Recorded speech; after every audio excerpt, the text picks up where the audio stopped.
This video is to talk about dealing with insane customers. Customers that are not right in the head.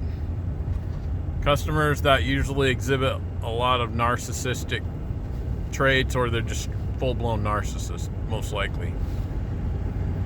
For the same reason you can't have a relationship, a working relationship with a crazy person in your life. That narcissist person will ruin your life. That's the same, all the same reasons apply to why you can't work with that person in business. They will destroy your mind and your days and your business, and it'll never be good enough. Whatever you do will never be good enough for that customer. So identifying those particular customers that try to take 80% of your time and they're not profitable already typically, and just eliminating those from your phone and from your daily routine. Or maybe it's just one-time customer where you did a job and you've gone back 2 or 3 times to make things right, and now they want their money back, or they want you to do the whole job over. As a person, I hate not responding to a person that calls me or emails me. But once I determine that person they're basically evil people. I mean, some of you might disagree with me on using that word. You know, you might call them crazy. I call them evil people. And there's nothing you can do to help them. In fact, the more you do to help them, the more they think they can get out of you. It's almost like a game to them.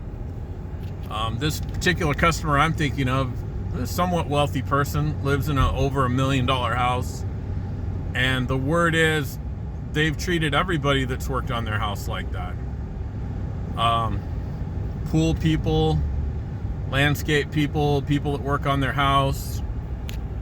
And, there ought to be like a Yelp page for contractors to be warned about these people.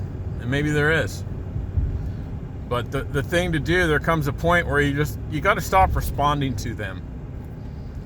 Don't call them back. Don't pick up your phone. Block their number. Don't respond to their emails. Don't respond to their texts. And, there's a side of me that hates to do that. But there's another side of me that's got to protect. I mean, here's a person living in a $1 million house, and they're trying to get me to do everything free. And I'm living in a 1,200 square foot mobile home. I mean, with my 2 kids and wife that stays at home with the kids. I mean, there's a problem. There's some problem there with that picture. And this is not the first time I've seen a customer like this. I mean, in all of my different jobs I've had, I've seen customers like this.